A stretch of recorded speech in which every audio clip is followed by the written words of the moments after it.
Hello दोस्तों, मैं हूं आपका दोस्त प्रदीप और आज की इस वीडियो में हम कुछ एमसीक्यूज़ के बारे में बात करने वाले हैं। Business ethics.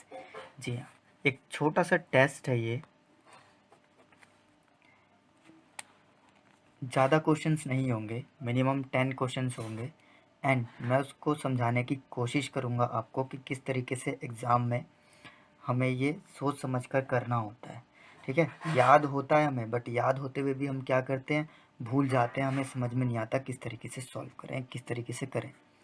तो देखिए, बहुत ही इजी तरीका है, मैं बता दूं आप लोगों को। अब जब भी कोई कॉन्सेप्ट लर्न करते हैं तो उसके कुछ पॉइंट्स होते हैं, वो याद रख लीजिए आप। उस तरीके से आपको सॉल्व हो जाएंगे। किस तरीके, सपोज कोई पैराग्राफ है, लाइक मेटा एथिक्स ले लीजिए। मेटा एथिक्स का कोई पैराग्राफ है, ठीक है। उसमें से कुछ लाइनें ऐसी होंगी जो इम्पोर्टेंट होंगी, देन वो लाइन्स क्या करनी है, आपको अंडरलाइन करनी है। और उस तरीके से ही फॉर्म हो जाता है क्या, आपका MCQs. It may be in the form of fill in the blanks, it may be in the form of match the following और ऑब्जेक्टिव टाइप क्वेश्चंस। ओके, और ट्रू फॉल्स भी हो सकता है। ठीक, तो ये बात आपको ध्यान रखनी है। इन्हीं पैरा में से ही ये आपके MCQs, fill in the blanks और ट्रू फॉल्स बनते हैं। तो चलिए, यहाँ पर 10 एमसीक्यूज हैं, ज़रा समझने की कोशिश करते हैं और देखते हैं कितना हमसे हो पाता है। सो पहला जो है एमसीक्यूज, एंड एक बात और बता दूं मैं, मेरे ग्रुप में, व्हाट्सएप ग्रुप में बहुत से स्टूडेंट्स ने ज्वाइन कर रखा है। उसमें मैं ये एमसीक्यू टेस्ट डेली बेसिस पर डाल रहा हूँ। ओके, तो आप लोग अगर पार्टिसिपेट करना चाहते हो तो मोस्ट वेलकम। आप मुझे व्हाट्सएप करके मैसेज कर सकते हो। एंड मैंने फेसबुक पेज पर भी आज के महारथी करके कॉन्टेस्ट फॉर सीएमए इंटर के लिए ये डाला हुआ है, तो आप वहाँ भी देख सकते हो। मैं उनका नाम मेंशन कर देता हूँ जो भी अच्छा स्कोर करता है। सो आई होप आपके लिए भी ये बेनिफिट हो। एंड जो भी न्यू व्यूअर्स हैं वो प्लीज़ चैनल को सब्सक्राइब कर सकते हैं एंड बेल आइकन को भी प्रेस कर देंगे तो उनको नेक्स्ट वीडियो की अपडेट मिलती रहेगी। तो चलिए स्टार्ट करते हैं। देखिए क्या है फर्स्ट एमसीक्यू। देखिए, value chain as a strategic framework for analysis of competitive advantage was promoted by. देखिए, यहाँ पर वैल्यू चेन की बात की गई है। Value chain as a strategic framework for analysis, किसके एनालिसिस की, कॉम्पिटिटिव एडवांटेजेस की। तो ये किसने प्रमोट किया था, किसके द्वारा प्रमोट किया गया था, ये बताना है आपको। ओके, तो इसका आंसर मैं आपको बताने वाला हूँ, जो कि है माइकल पॉटर। जी हाँ, माइकल पॉटर हमारा यानी कि आंसर नंबर सी है। इन्होंने क्या किया था, ये प्रमोट किया था किस चीज़ को, value chain as a strategic framework. तो ये बात आपको याद रखनी है। चलिए नेक्स्ट देखते हैं, Meta Meta ethics. Meta ethics क्या है? मेटा एथिक्स के बारे में देखा होगा आपने कि पैराग्राफ दिया हुआ है, वो आपको लर्न करना तो ज़रूरी है ही, बट उसके बेस पे कुछ एमसीक्यूज बन जाते हैं। तो पहला देखिए, जैसे इस तरीके से यहाँ पर बना हुआ है। मेटा एथिक्स के बाद आपको देखना है क्या है, person having ultimate control, nature of moral judgment, या फिर सिग्निफिकेंट इन्फ्लुएंस। क्या है इनमें से, ये पता करना है। तो इसका आंसर जो है वो है नेचर ऑफ मॉरल जजमेंट। जी, यानी कि इसका सेकंड का बी होगा आंसर इसमें। देखिए, और जब आप एग्ज़ाम में आंसर लिखते हैं तो आप सिर्फ इस तरीके से लिख सकते हैं, सेकंड का बी। आपको और कुछ ज़्यादा लिखने की ज़रूरत नहीं है, बस खाली आप इसी तरीके से लिख लीजिए, आपका करेक्ट होगा।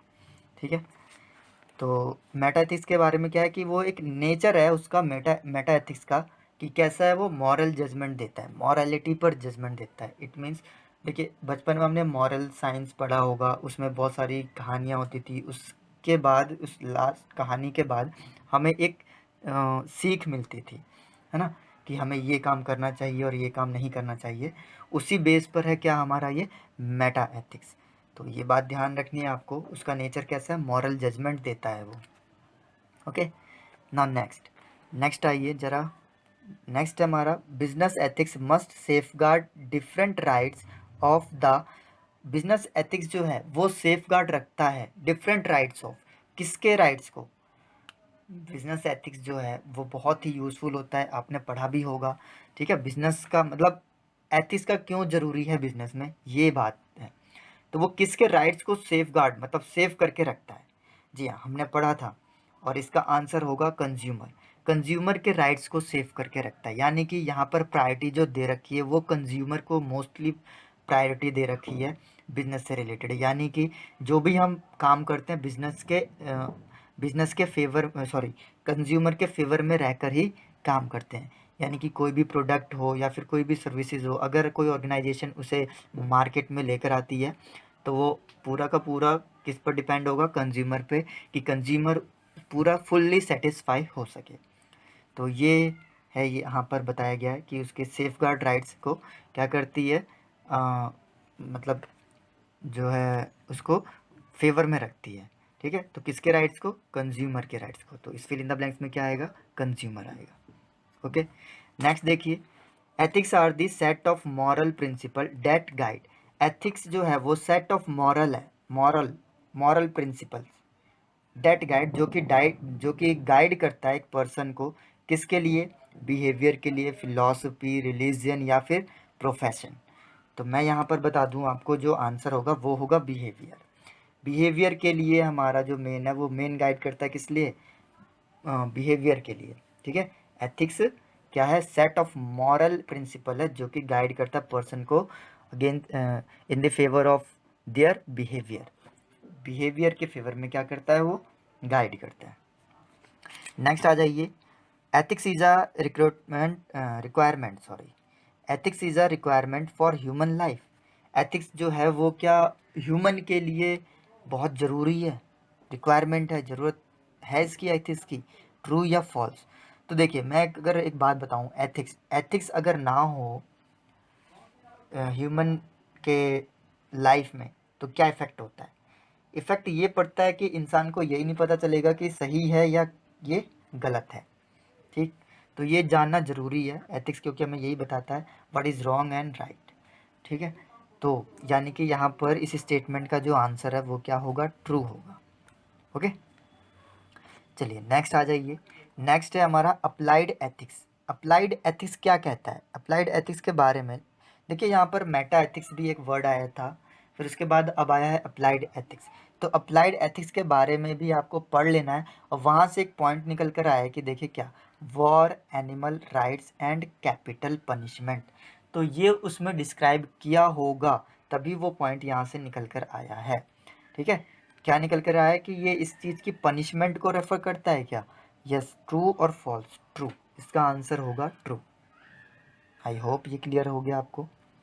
नेक्स्ट देखिए, the 7 principle of public life were set out by dash for the first time in the year 1995। तो यहाँ पर क्या पूछा गया है कि 7 प्रिंसिपल जो हैं ऑफ पब्लिक लाइफ के लिए सेट सेट आउट बाय, किसने सेट की थी, ये बतानी है आपको, ठीक है। 7 प्रिंसिपल ऑफ पब्लिक लाइफ किसके द्वारा सेट किया गया था first time in the year 1995 में? तो किसने सेट किया था यहाँ पर? मैं आपको आंसर बता देता हूँ, लॉर्ड नॉलेन ने किया था यहाँ पर। LORD, Lord, NOLAN। ओके, तो ये आपको ध्यान रखनी है बात। अगर कभी भी अब क्वेश्चन आता है तो आप उसका आंसर लिख सकते हैं। क्या लिख सकते हैं? Lord Nolan, NOLAN। ओके, और लॉर्ड की क्या है? LORD। आई होप ये भी आपको क्लियर हो गया होगा। चलिए नेक्स्ट आइए, अब जरा क्वेश्चन देखिए। नेक्स्ट क्या है? The following is the disadvantages of business ethics. क्या है डिसएडवांटेज बिजनेस एथिक्स का? जरा देख लें हम। बिजनेस एथिक्स का डिसएडवांटेज है क्या कि through increasing moral and trust business can increase their market share. Through increasing यानी कि बढ़ते हुए मोरल और ट्रस्ट बिजनेस कैन यानी कि बिजनेस के ऊपर ट्रस्ट रखना, विश्वास रखना, और मॉरल का बढ़ना, can increase their market share, क्या मार्केट शेयर को बढ़ाता है, ठीक है। ये चीज़ करनी है आपको, ठीक है। आई होप ये समझ में आ गया होगा कि यहाँ पर क्या बोला गया है। नेक्स्ट क्या कहता है? Publicity due to well and ethical performance.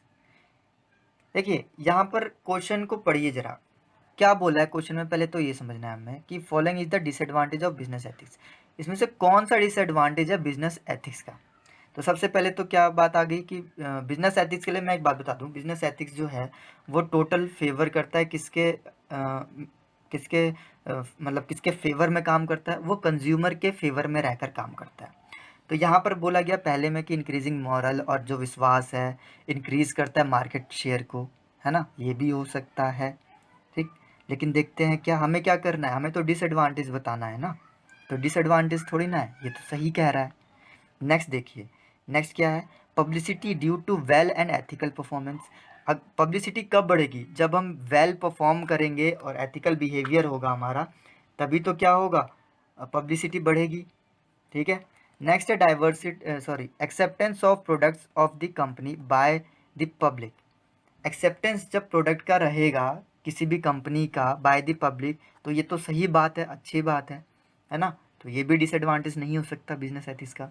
Next देखिए, डाइवर्सिटी इन अचीवमेंट। डाइवर्सिटी की बात कर रहा है अचीवमेंट, डाइवर्सिटी अगर यहाँ पर आती है तो ये गड़बड़ हो सकता है। ठीक है, तो इट मीन्स यहाँ पर जो आंसर है आपका वो यही होगा, डाइवर्सिटी इन अचीवमेंट्स। डाइवर्सिटी को नहीं लाना है, यानी कि डिविजन्स नहीं करना है, शो नहीं करना है कि हाँ ये चीज़ें अचीव हुई हैं या इस तरीके से हमें अचीव करना है, ये सब कुछ नहीं। हमें वर्क करना है किस पर, कंज्यूमर सेटिस्फेक्शन पर। ठीक है।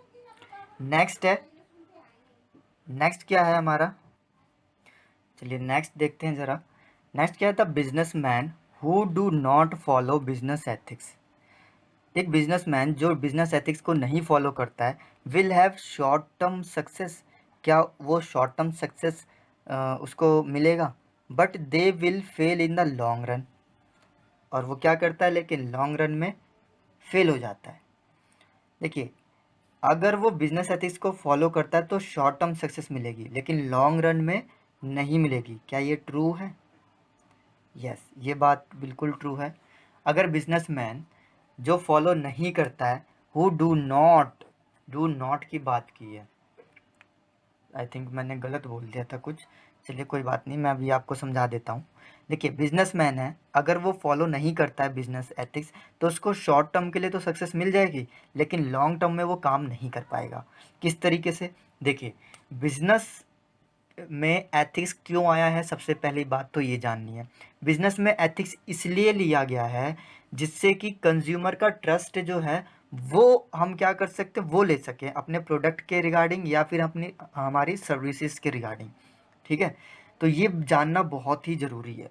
तो इस चीज़ से क्या होगा, अगर हम कंज्यूमर की नीड्स को या उसकी डिमांड को सेटिस्फाई कर देते हैं, तो वो हमारे लिए लॉन्ग रन के बिहाफ पे काम करेगा, यानी कि हमसे वो जुड़ा रहेगा। ठीक है, हमारे प्रोडक्ट से या फिर हमारी सर्विसेज से क्या होगा, जुड़ा रहेगा। ठीक है, तो यहाँ पर जो ये स्टेटमेंट है बिल्कुल क्या है, बिल्कुल ट्रू है। क्यों ट्रू है, क्योंकि अगर उसने शॉर्ट टर्म की बात की है, तो शॉर्ट टर्म में अगर बिजनेस एथिक्स नहीं रहेगा तो शॉर्ट टर्म के लिए सक्सेस मिल जाएगी, लेकिन लॉन्ग रन में नहीं मिलेगी। ये बिल्कुल सही बात है। अगर लॉन्ग रन में भी चाहिए तो आपको क्या करना पड़ेगा, कस्टमर के फेवर में रहकर काम करना पड़ेगा, एथिक्स को अपनाना पड़ेगा। ओके, तो नेक्स्ट आइए जरा 10th।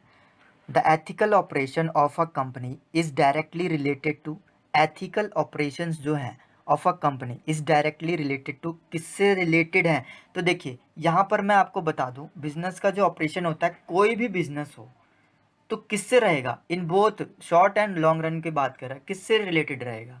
मेन ऑब्जेक्टिव क्या होता है, प्रॉफिटेबिलिटी को अर्न करना, प्रॉफिट अर्न करना। तो सिंपल सा तो है, क्या है, the ethical operation of a company is directly related to profitability in both short and long run. Okay, I hope आप लोगों को अच्छे से क्लियर हो गया होगा ये जो मैंने ये 10 MCQs करवाए हैं। देखिए, आप जुड़े रहिए, मैं कुछ ना कुछ न्यू आपके लिए लाते ही रहूँगा, जैसे कि यहाँ पर हम MCQs कर रहे हैं। और फिर एक क्वेश्चन भी है, अगर आप चाहें तो ये क्वेश्चन भी कर सकते हैं। Right a short note on consumer movement